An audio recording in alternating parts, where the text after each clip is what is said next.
திருச்செந்தூர் சுப்பிரமணிய சுவாமி கோயில் முருகனின் 6 படை வீடுகளில் 2ஆம் படை வீடாக திகழ்கின்றது. இது தமிழ்நாடு மாநிலத்தில் தூத்துக்குடி மாவட்டம் திருச்செந்தூரில் அமைந்துள்ளது. திருச்செந்தூர் தலப்புராணம் அரங்கேறிய கதை தெரியுமா? திருச்செந்தூர் முருகன் கோயில் மடைப்பள்ளியில் பணியாற்றிய பக்தர் ஒருவர் முருகப்பெருமான் மீது ஆழ்ந்த பக்தி கொண்டிருந்தார். முதுமையின் காரணமாக நெய்வேத்தியத்திற்கு உண்டானதை அவரால் நேரத்துக்கு தயாரித்து கொடுக்க முடியவில்லை. அதனால் ஆலய அர்ச்சகர்கள் பல முறை அவரிடம் கோபம் கொண்டு திட்டுவது வழக்கமாக இருந்தது. அந்த முதியவரோ முருகனிடம் தனது இயலாமை குறித்து புலம்பி அழுவது வழக்கம். ஒரு நாள் அவர் மிகவும் தாமதமாக உணவு சமைத்து கொடுக்கவே அர்ச்சகர் கோபத்தில் அவரை கடுமையாக திட்டிவிட்டார். இதனால் மனம் வருந்திய முதியவர் தனது உயிரை மாய்த்துக் கொள்வது என முடிவு செய்து கடலுக்குள் இறங்கினார். அப்போது நில்லுங்கள் என குரல் கேட்க சமுத்திரத்தில் நின்றவாறு திரும்பி பார்த்தார். கரையில் ஒரு சிறுவன் நின்று கொண்டிருந்தான். அவன் முதியவரிடம் உடனே கரைக்கு திரும்பி வாருங்கள் என அழைத்தான்.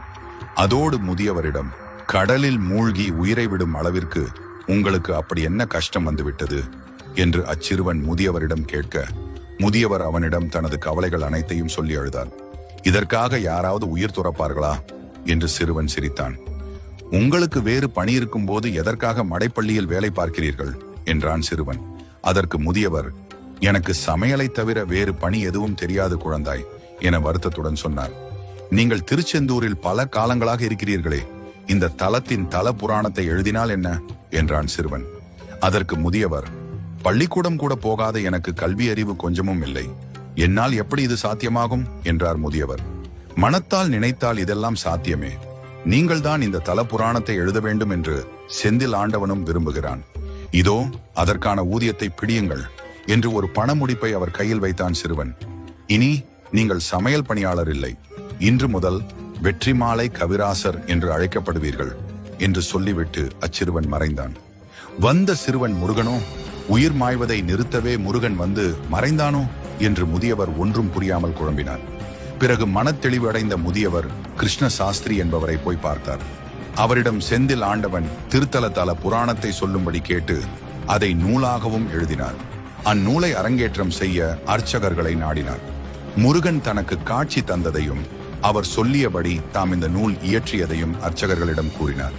அங்கிருந்த அர்ச்சகர்கள் யாரும் இதை நம்பவில்லை. மாறாக அவரை கேலி செய்து கோயிலில் இருந்து விரட்டிவிட்டனர். கோயிலை விட்டு வெளியேறிய கவிராசர் மனம் நொந்து தாம் இயற்றிய நூலை குமரி கடலில் வீசிவிட்டார். கடலில் விழுந்த கவிராசர் நூல் அலைகளால் இழுத்துச் செல்லப்பட்டு திருச்செந்தூருக்கு அடுத்த கிராமத்து கடற்கரையில் கரை ஒதுங்கி கிடந்தது.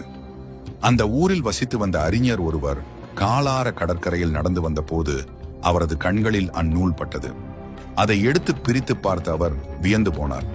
எவ்வளவு சிறப்பான நூல் இது, கடலில் கிடந்து கசங்குகிறதே என்று நூலை செந்தில் ஆண்டவர் கோயிலுக்குள் கொண்டு சென்று அர்ச்சகர் முன்பு படித்து காட்டினார். நூலின் முடிவில் அந்நூலை எழுதியது வெற்றிமாலை கவிராயர் என குறிப்பு இருந்ததை பார்த்து அர்ச்சகர்கள் அனைவரும் வியந்து போயினர். அதன் பிறகு கவிராயரை தேடி கண்டுபிடித்து அழைத்து வந்த அர்ச்சகர்கள், உங்களிடம் அவமதிப்புடன் நடந்து கொண்டதற்கு முதலில் எங்களை பெருந்தன்மையுடன் மன்னிக்க வேண்டும் என கேட்டு தகுந்த மரியாதை செய்தனர். பிறகு செந்தில் ஆண்டவர் முன்னிலையில் திருச்செந்தூர் தல புராணம் அரங்கேற்றம் சிறப்பாக நடைபெற்றது.